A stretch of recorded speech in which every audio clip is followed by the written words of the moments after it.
وإذ يرفع إبراهيم القواعد من البيت وإسماعيل ربنا تقبل منا إنك أنت السميع العليم. اور جب اٹھا تھا ابراہیم اس گھر کی نیو اور اسماعیل یہ کہتے ہوئے اے رب ہمارے ہم سے قبول فرما، بے شک تو ہی سنتا جانتا ہے. ربنا واجعلنا مسلمين لك ومن ذريتنا أمة مسلمة لك وأرنا مناسكنا وتب علينا إنك أنت التواب الرحيم.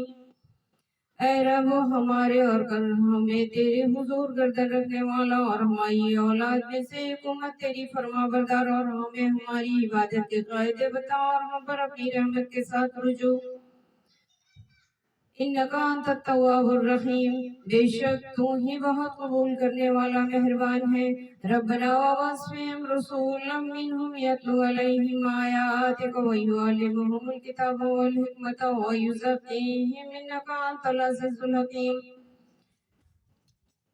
اے رب ہمارے اور بھیج ان میں ایک رسول انہی میں سے کہ ان پر تیری آیت تلاوت فرمایا اور انہیں برتری کتاب اور پختہ علم سکھایا اور انہیں خوب ستھرا فرما دے. بے شک تو ہی ہے غالب حکمت والا. بے شک سبحان اللہ الحمدللہ کثیرا. ان آیتوں میں ہم دیکھیں گے کہ اے اولاد یعقوب، یا کرو میرا احسان جو ہم نے تم پر کیا، اور وہ جو ہم نے اس زمانے کے سب لوگوں پہ تمہیں بڑھائی دی، اور ڈرو اس دن سے کہ کوئی جان دوسرے کا بدلہ نہ ہوگی اور نہ اس کو کچھ لے کر چھوڑیں گے اور نہ کافر کو کوئی سفارش ہے. اللہ اکبر اللہ اکبر. حضرت عباس رضی اللہ تعالیٰ عنہ نے فرمایا آیت اہل سفینہ کے باب میں نازل ہوئی جو جعفر بن ابی طالب علیہ السلام کے ساتھ حاضر بارگاہ رسالت ہوئے تھے. ان کی تعداد 40 تھی. 33 اہل حفصہ تھے اور 8 شامی راہب تھے اور اس میں بحرہ راہب بھی تھے. معنی یہ ہے کہ در حقیقت توریت پر ایمان لانے والے وہی ہیں جو اس کی تلاوت کا حق ادا کرتے ہیں اور بغیر تحریف یعنی بغیر ان میں تبدیلی کیے ہوئے اسے پڑھتے ہیں اور اس کے معنی کو سمجھتے ہیں اور اسے مانتے ہیں. محمد مصطفیٰ صلی اللہ علیہ وآلہ وسلم کی نعت تورات شریف میں لکھی گئی ہے، یعنی ان کی حمد و ثنا بیان کی گئی ہے. اسے دیکھ کر حضور پر ایمان لائیں. اور جو حضور کے منکر ہوئے ہیں تو وہ توریت پر ایمان نہیں رکھتے. اس میں یہود کا رد ہے جو کہتے تھے ہمارے باپ اور دادا بزرگ ہیں، ہمیں شفاعت کر کے چھڑا لیں گے. اللہ اکبر. اور انہیں مایوس کیا جاتا ہے کہ شفاعت کافر کے لیے نہیں ہے. حضرت ابراہیم علیہ السلام کی اولاد سرزمین زمین مقام سوس، ابراہیم علیہ السلام کی جو ولادت ہوئی تھی سرزمین اہوا میں ہوئی تھی جو زمین بمقام سوس میں حاضر ہے. پھر آپ کے والد آپ کے بابل ملک نمرود میں لے آئے اور یہود و نصارہ و مشرقین عرب سب آپ کے فضل و شرف کی تعریف کرنے لگے اور آپ کے نسل میں ہونے والے فخر کرتے تھے. اللہ تعالیٰ نے آپ کے وہ حالات بیان فرمائے جس سے سب پر اسلام کا قبول کرنا لازم ہو جاتا ہے، کیونکہ جو چیزیں اللہ تعالیٰ نے آپ پر واجب کی اور اسلام کے لیے خصائص ہیں یعنی خاص میں سے ہیں، خاص خصوصیات میں سے ہیں. خدائی آزمائش یہ ہے کہ بندے پہ کوئی پابندی لازم فرما کر دوسروں پہ اس کے کھڑے کھوٹے ہونے کا اظہار کر دیتا ہے. یعنی ابراہیم علیہ السلام کو نار نمرود سے بچا کے اس نے بتایا کہ یہ میرے خاص بندوں میں سے ہے. سبحان اللہ الحمدللہ کثیرہ. لوگوں میں ثابت کر دیا، تصدیق کر دی. اور جو باتیں اللہ تعالیٰ نے حضرت ابراہیم علیہ السلام پر آزمائش کے لیے واجب کی تھی ان میں مفسرین کے چند قول یہ ہیں کہ قتادہ کا قول ہے کہ وہ مناسک حج میں مجاہد نے کہا اس سے وہ 10 چیزیں مراد ہیں جو اگلی آیت میں مذکور ہیں. حضرت ابن عباس کا ایک قول ہے کہ وہ 10 چیزیں یہ ہیں، انہوں نے زندگی اپنے مطلب چہرے میں کچھ 10 چیزوں کا استعمال کرنے کے لیے کہا تھا. پہلا یہ تھا کہ مونچھیں کتروانا، دوسرا کلی کرنا، صفائی کرنا اور پانی کا استعمال کرنا، مسواک کرنا، مانگ نکالنا، ناخن ترشوانا، بغل کے بال دور کرنا اور زیر ناف کی صفائی، ختنہ اور پانی سے استنجا کرنا. یہ سب چیزیں حضرت اسماعیل علیہ السلام پہ واجب تھیں اور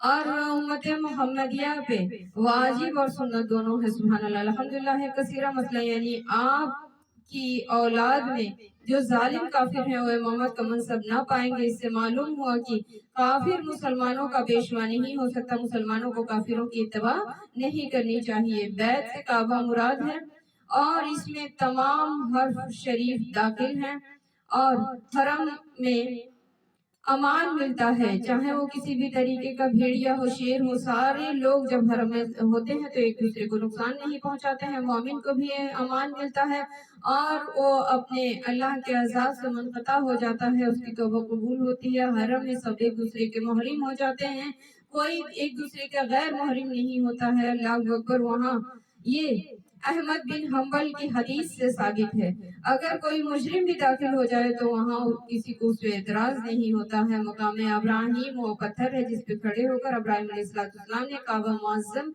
معظمہ کی تعمیر کی تھی، اور اس پہ آپ کے قدم مبارک کا نشان ہے، اور اسے ہی ان کا مصلی کہا جاتا ہے۔ سبحان اللہ، الحمدللہ کثیرا۔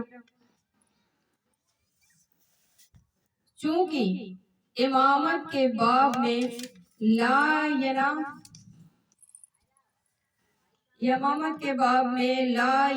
احد الظالمین کا ارشاد ہو چکا ہے، اس لیے حضرت ابراہیم علیہ السلام نے دعا میں مومنین کو خاص فرمایا، اور یہی شان ادب تھی۔ اللہ تعالیٰ نے کرم کیا، دعا قبول فرمائی، اور ارشاد فرمایا کہ رزق سب کو دیا جائے گا، مومن ہو یا کافر، اور مومنوں کا رزق یہاں بھی کام آئے گا اور اس کے بعد محشر میں بھی کام آئے گا، یعنی مرنے کے بعد بھی کام آئے گا۔ لیکن کافر کا جو دولت ہے، کافر کا جو رزق ہے، وہ صرف دنیا میں ہی اسے فیض دے گا۔ پہلی مرتبہ کعبہ معظمہ بنیاد حضرت آدم علیہ السلام نے رکھی، پہلی مرتبہ کعبہ معظمہ کی بنیاد آدم علیہ السلام نے رکھی تھی، اور پھر طوفان نوح کے بعد سے جو کشتی میں سوار ہو گئے تھے وہ لوگ بچ گئے۔ کشتی نوح میں سوار ہونے کے بعد سے وہ جب واقعہ ہو گیا، اس کے بعد ابراہیم علیہ السلام نے اسی بنیاد پر تعمیر فرمائی۔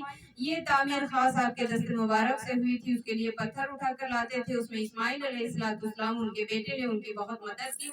سبحان اللہ، الحمدللہ کثیرہ۔ دونوں حضرات نے اس وقت یہ دعا فرمائی کہ یا رب ہماری اطاعت و خدمت قبول فرما، اور حضرات اللہ تعالیٰ کے مطیع و مخلص بندے تھے، پھر ان کی دعا قبولیت کے مقام کو پہنچی۔ سبحان اللہ، الحمدللہ کثیرہ۔ دعا یہ تھی کہ آخر الزمان جب آئیں گے تو ہماری ہی نسل میں سے آئیں۔ سبحان اللہ، الحمدللہ کثیرہ۔ حضرت ابراہیم علیہ السلام کہا جاتا ہے کہ انبیاء معصوم ہوتے ہیں، بے شک حق ہے، اور اللہ والوں کے لیے تعلیم ہے کہ بمقام مقبول دعا کا ہے، یعنی حرم شریف میں دعائیں قبول ہوتی ہیں، اور دعا و توبہ و سنت ابراہیمی ہے، ابراہیمی سنت ہے کہ دعا بھی کرنی چاہیے اور توبہ و استغفار بھی کثرت سے کرنا چاہیے، چونکہ یہ ذی الحج کا مہینہ چل رہا ہے اور بقرعید کا دن قریب ہے، اسی لیے کثرت سے توبہ و استغفار کا ورد کرنا چاہیے۔ سبحان اللہ، الحمدللہ کثیرہ۔ یعنی حضرت ابراہیم علیہ السلام کی ذریت میں یہ دعا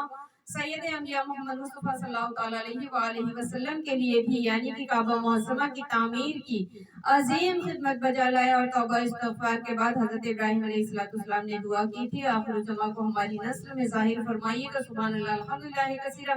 اللہ تبارک و تعالیٰ نے ابراہیم علیہ السلام کی دعا اس طریقے سے قبول کی کہ اسماعیل علیہ السلام جو ان کے بیٹے تھے، ان کے ساتھ ان کی مدد کر رہے تھے، انہی کی نسل میں سے محمد مصطفیٰ صلی اللہ تعالیٰ علیہ وآلہ وسلم کا نزول ہوا، اور جبکہ ان کے جو دوسرے بیٹے تھے وہ یعقوب علیہ السلام، جو ان کے دوسرے اسحاق بیٹے تھے، ان سے موسیٰ علیہ السلام سے لے کے 4000 انبیاء کا ظہور ہوا۔ سبحان اللہ، الحمدللہ کثیرہ۔ یعنی 2 لائنیں چل رہی ہیں۔ اب خیال فرمائیے کہ کعبے کا جب ان لوگوں نے نیو رکھ دیا، اور اس کے بعد سب توبہ استغفار کے بعد سے اللہ کی بارگاہ اجدی میں باپ بیٹے نے دعا فرمائی، ابراہیم علیہ السلام اور اسحاق علیہ السلام، تو اللہ نے دعا کو مقبولیت کا مقام عطا فرمایا، اور اس کے بعد سے اسماعیل علیہ السلام کی نسل میں کوئی نبی پیدا نہیں ہوا سوائے محمد مصطفیٰ صلی اللہ تعالیٰ علیہ وآلہ وسلم کے، اور ان کے بھائی جو اسحاق علیہ السلام تھے، ان کی نسل میں سے تمام انبیاء آئے۔ سبحان اللہ، الحمدللہ کثیرہ۔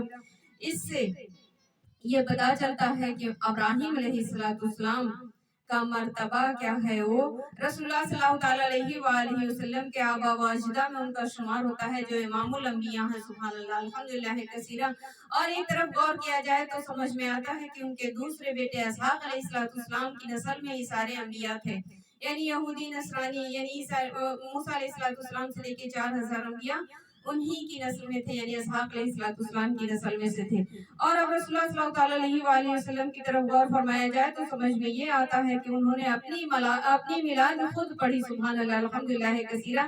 خاتم النبین خاتم النبین لکھا ہوا تھا کہ بحالی کا حضرت آدم علیہ السلام کا پتلا خمیر ہو رہا تھا۔ رسول اللہ صلی اللہ علیہ وآلہ وسلم سے لوگوں نے پوچھا، یا رسول اللہ آپ کا ظہور کب سے ہے؟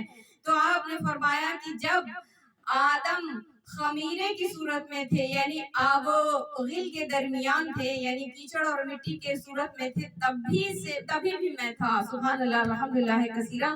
اس آیت سے یہ ثابت ہوتا ہے کہ جب آدم آب و غل کے درمیان تھے تو رسول اللہ صلی اللہ علیہ وآلہ وسلم موجود تھے، سبحان اللہ الحمدللہ کثیرہ۔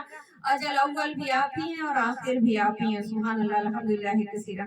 میں تمہیں اپنی ابتدائے حال سے خبردار کر دوں، رسول اللہ صلی اللہ علیہ وآلہ وسلم اپنی میلاد پڑھ رہے ہیں یہودی اور نصرانیوں کے بیچ میں اور کافروں اور مشرکوں کے بیچ میں، اور اس کے بعد سے فرما رہے ہیں کہ خبر دوں کہ میں دعائے ابراہیم ہوں، بشارت عیسیٰ ہوں، اللہ اکبر، اللہ عیسیٰ کی بشارت میں ہی ہوں، دعائے ابراہیم میں ہی ہوں، دعائے اسماعیل میں ہی ہوں، اور اپنی والدہ کے خواب کی تعبیر بھی میں ہی ہوں کہ انہوں نے دیکھا تھا، تو انہوں نے میری ولادت کے وقت دیکھی اور ان کے لیے ایک نور ساطع ظاہر ہوا جس سے ملک شام کے ایوان و قصروان کے لیے روشن ہو گئے، اور حدیث میں دعائے ابراہیم یہی دعا ہے جو آیت میں مذکور ہے، سبحان اللہ الحمدللہ کثیرہ۔ اس طریقے سے ان کی دعائیں قبول ہوتی ہیں۔ حضور محمد مصطفیٰ صلی اللہ علیہ وآلہ وسلم الحمدللہ کثیرہ۔ یہ جمیل و خاجن سے یہ ثابت ہوتا ہے کہ اس کتاب سے قرآن پاک اور اس کی تعلیم اور اس کے حقائق و معنی کا سکھانا اور سیکھنا مراد ہے، سبحان اللہ الحمدللہ کثیرہ۔ حکمت کے معنی میں بہت اقوال ہیں، بعض کے نزدیک حکمت سے فقہ مراد آتا ہے، قتادہ کا قول ہے کہ حکمت سنت کا نام ہے، بے شک سبحان اللہ الحمدللہ کثیرہ۔ علم تو ہم پڑھ کے جانتے ہیں، مگر حکمت رسول اللہ صلی اللہ علیہ وآلہ وسلم کے قلب تک رسائی ہوتی ہے، تبھی ہمیں سمجھ میں آتا ہے کہ رسول اللہ کی حکمت کیا تھی، کیا اولون محمد آخرون محمد کلون محمد صلی اللہ علیہ حبیب۔ اس سے یہ بات سمجھ میں آیا کہ تمام نبیوں کا ظہور انہی کے صدقے میں ہے، کہ تمام کائنات کا ظہور انہی کے صدقے میں ہے، اللہ اکبر اللہ اکبر۔